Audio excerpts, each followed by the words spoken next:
Très bien, bonjour Monsieur Ducos. Nous allons commencer le cours dans quelques instants sur les outils d'analyse technique. Mais tout d'abord, je vais vous poser une petite question. Est-ce que vous voyez bien mon écran avec l'avertissement cerise qui s'affiche? Et puis surtout, est-ce que vous m'entendez?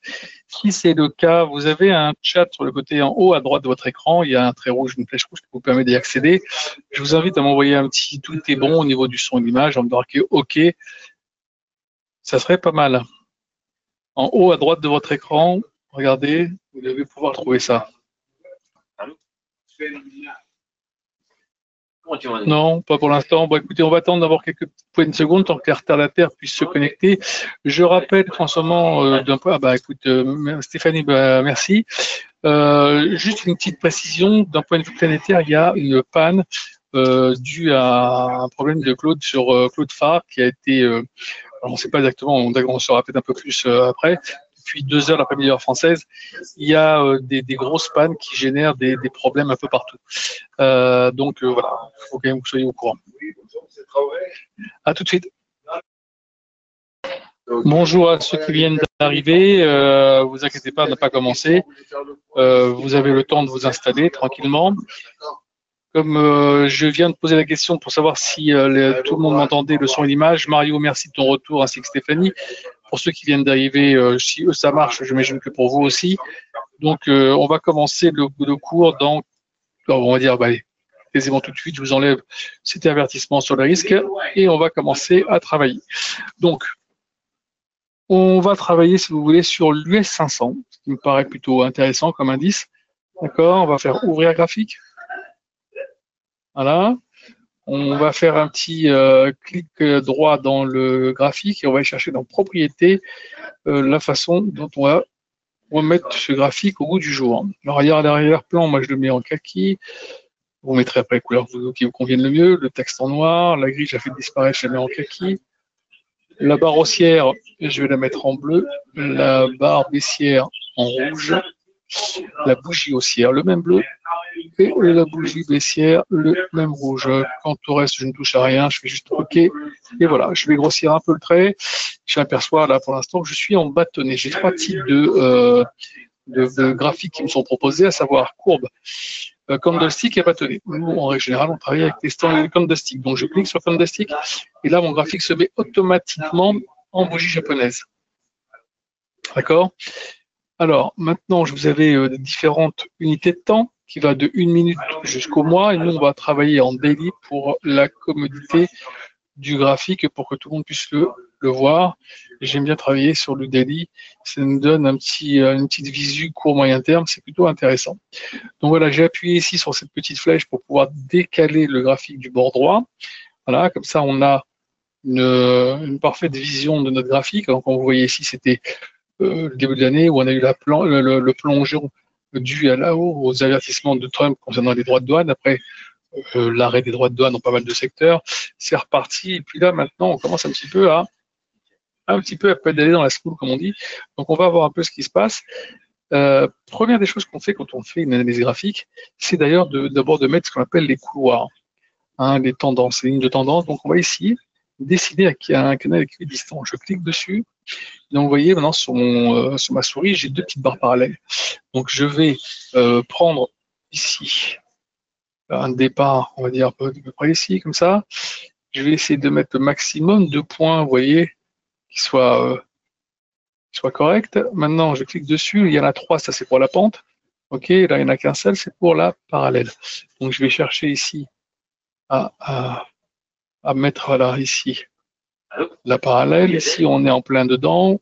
Voilà. Vous pouvez même le chercher ici pour être bien, pour être tranquille, on va prendre l'aspect. Voilà.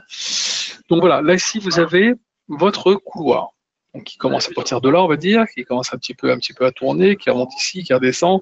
Voilà. On a ici une belle descente, après ça remonte, après on redescend, après ça remonte un petit peu. Et là, on casse. Là, on n'avait pas cassé depuis ce niveau-là. Depuis qu'on est rentré ici, c'est-à-dire quasiment depuis le 30 avril, on n'était pas passé en dessous de cette ligne de tendance. Ça, c'est plutôt intéressant. D'accord? Donc, maintenant qu'on a mis ça en place, on va mettre ce qu'on appelle les supports et les résistances. Donc, on va prendre les lignes horizontales pour le faire. Bon, évidemment, on va prendre la ligne haute. Alors, je ne vais pas toutes les mettre, parce que vous allez voir tout à l'heure que on va avoir, grâce à Fibonacci, la possibilité de prendre une grande partie de ces lignes qui soient prises en compte par Fibonacci, et vous verrez comment. Donc voilà, là on a ici, voilà, à peu près ici, on va remonter un peu, voilà, on est bon là. Voilà, alors je vais mettre un petit peu d'abord par, on va dire,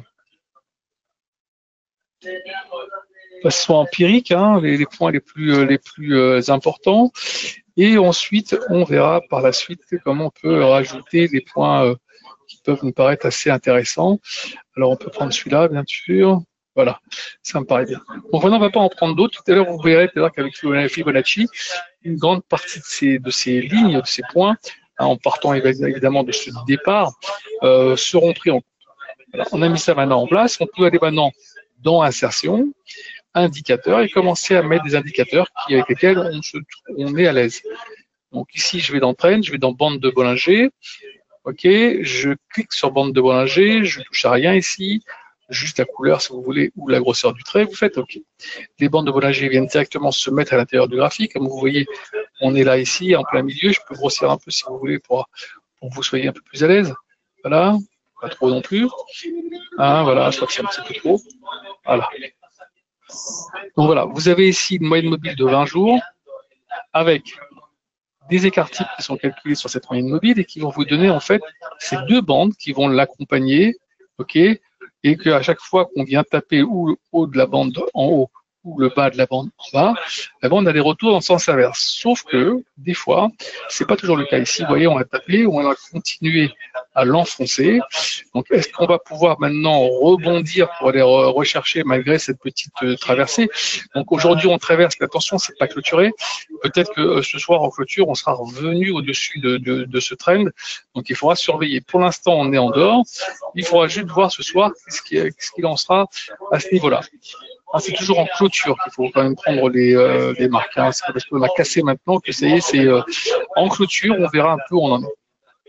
Donc maintenant qu'on a mis ici les bandes de Bollinger en relief et qu'on a compris ça commence à fonctionner en règle générale, ça fonctionne comme ça, on va dire à peu près à 70-75% des fois, et des fois ça fonctionne pas de la même façon. Des fois ça continue à monter, comme vous voyez ici. Vous voyez, ça continue de monter, ou alors ça peut continuer de descendre comme ça a été le cas ici, malgré quelques petites tentatives de rebond, vous voyez, mais quand il y a une tendance de fond assez importante, il n'y a rien à faire. Voilà. Ça ne donnera pas plus d'indications que ça. Donc maintenant, on y va, on va chercher dans indicateur, on va dans oscillateur, et on va aller dans Relative Strength Index, c'est-à-dire les RSI. Je vais essayer de regarder. Là, j'appuie sur RSI. Je ne touche pas à la programmation. Vous pouvez mettre la couleur que vous voulez ou la grosseur du trait. Vous faites OK. Et là, vous allez avoir le RSI qui va se mettre en bas de votre graphique. Alors là, je baisse un petit peu parce qu'il y a d'autres indicateurs qui arrivent.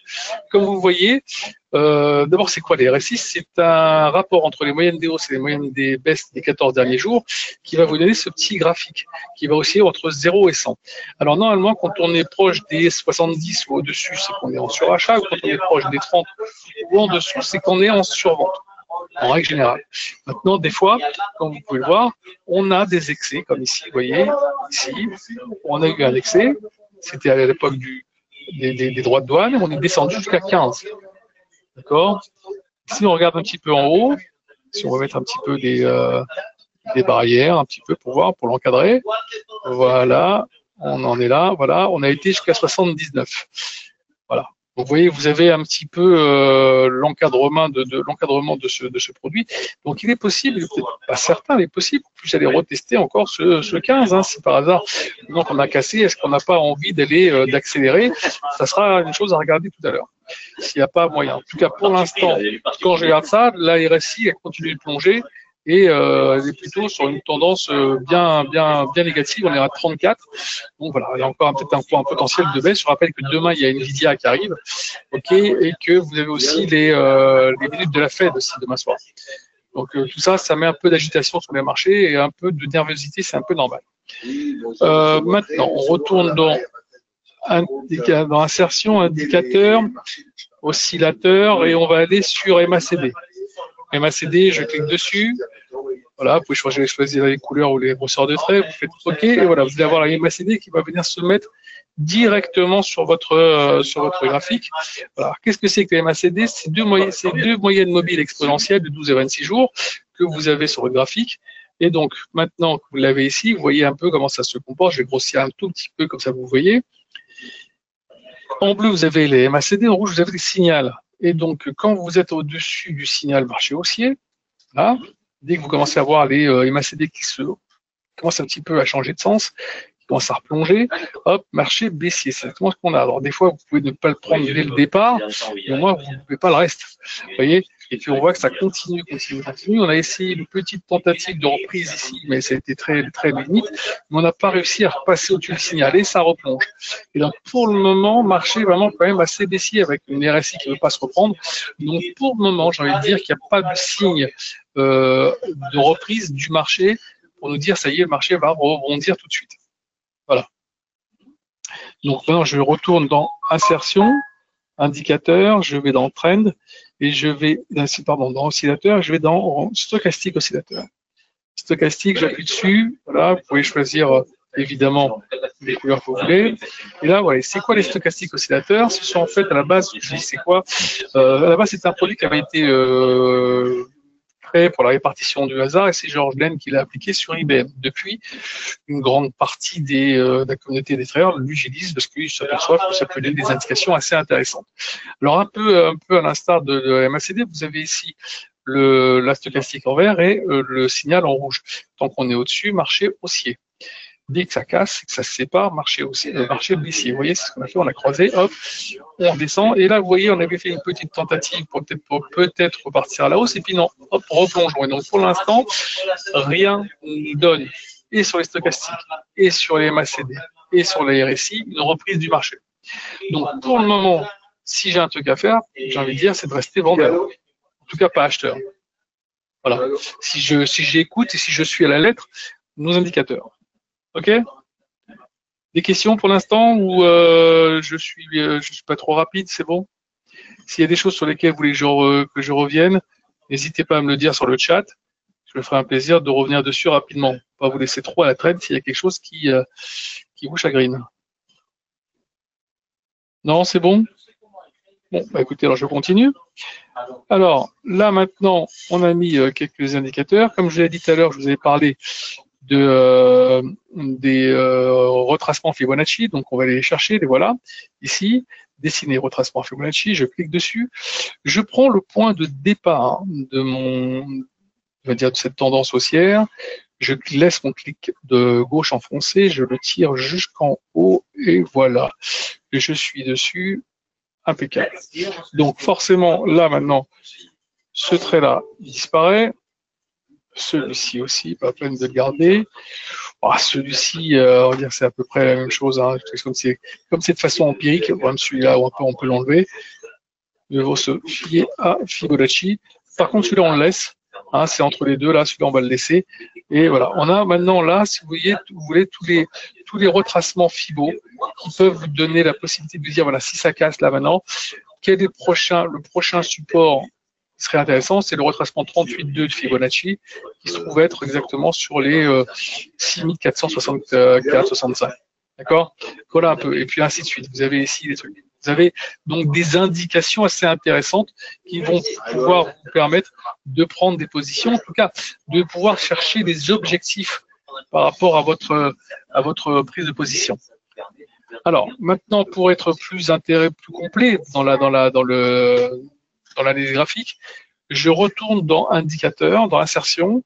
Je vais dans indicateur, je vais dans trend et je vais sur moving average. On va renseigner trois moyennes mobiles qui sont les plus regardées. D'abord, la 200 jours. La 200 jours, elle se trouve là. D'accord? À quel niveau? À 6241. D'accord? Ensuite, on va chercher la ligne ici, trend, moving average. La 100 jours, évidemment. Voilà. On va aller changer de couleur, bien sûr. On ne va pas les laisser avec la même couleur. On va mettre cette couleur un peu, voilà, comme ça. Le flashy, alors vous voyez, on est juste pile poil sur la 100 jours. Voilà, on est pile poil sur la 100 jours. Donc même si on la dépasse un peu, mais voilà, on résiste un petit peu dessus. Donc celle-là, si on arrive à la casser, c'est-à-dire les 6617, 615, si on la casse ce soir et qu'on est en dessous, on peut se dire que on ira certainement beaucoup plus bas très rapidement. Évidemment, il faut toujours garder une moving average de la 50 jours. Voilà. On va lui mettre une couleur un peu flashy en jaune. Voilà. Alors, évidemment, vous avez vu, on l'a cassé, cette 50 jours. On a été plusieurs fois dessus, à taper dessus, essayer de tenir. Mais là, premier avertissement, ça a cassé. Deuxième, ça a accéléré. En plus, on casse le trend qu'on avait mis en place depuis déjà le mois d'avril. Et là, maintenant, non seulement on a cassé, mais on vient chercher la moyenne mobile des 100 jours. Ça fait quand même pas mal d'indicateurs qui sont en train d'être testés. D'accord? Donc, si ça lâche ce soir, attention à la suite de la purée, comme on dit. On peut aller chercher beaucoup plus bas. D'accord? Donc, évidemment, quand vous avez fait tout ça, vous avez énormément d'autres indicateurs qui pourraient peut-être vous aider. Et évidemment, quand vous avez fait tout ça, je vous invite quand même à l'enregistrer votre graphique pour ne pas avoir à le refaire à chaque fois. Donc, vous allez dans Enregistrer le modèle. Vous marquez ici le nom du modèle, c'est-à-dire ici l'US 500. Vous le sauvez. Et donc, vous allez l'avoir ici, qui est dans votre lexique, qui va s'installer. Et vous aurez ici un onglet avec marqué US 500 et tous les produits que vous suivez, que vous aurez enregistrés. Donc, ça vous permettra vraiment de pouvoir être au top. Alors, si vous avez des questions, allez-y, c'est le moment. Je vous écoute. Encore une fois, je vous dis, vous avez la possibilité d'avoir énormément d'indicateurs qui sont à votre disposition. Et pour les indicateurs qui ne sont pas à votre disposition, vous avez la possibilité d'aller sur MQL5, c'est Metacote. Vous allez sur MetaTrader. Il y a tout un ensemble de produits qui sont proposés gratuits ou à l'achat. Et vous avez fait qu'elle est téléchargée sur votre MetaTrader, sur la 4 ou la 5, et vous aurez des indicateurs avec lesquels vous êtes les plus à l'aise. Est-ce que vous avez des questions par rapport à ce qu'on a vu? C'est assez clair. Alors là, franchement, j'ai pas mis beaucoup d'indicateurs. J'ai mis vraiment le nombre d'indicateurs qu'il fallait pour avoir une vision d'ensemble. J'ai pas voulu surcharger, j'ai pas voulu en mettre trop pour pas que ce soit une carte météo. Là, déjà, vous avez quand même pas mal de choses qui vous donnent des moyens de pouvoir réfléchir et de prendre des positions. Que ce soit les moyennes mobiles, que ce soit les trends, que ce soit le bas de la bande de Bollinger, les RSI, tout ça, c'est vraiment des choses qu'il faut garder sur votre graphique, à mon avis. Travailler avec un seul indicateur, c'est un peu léger pour prendre des décisions.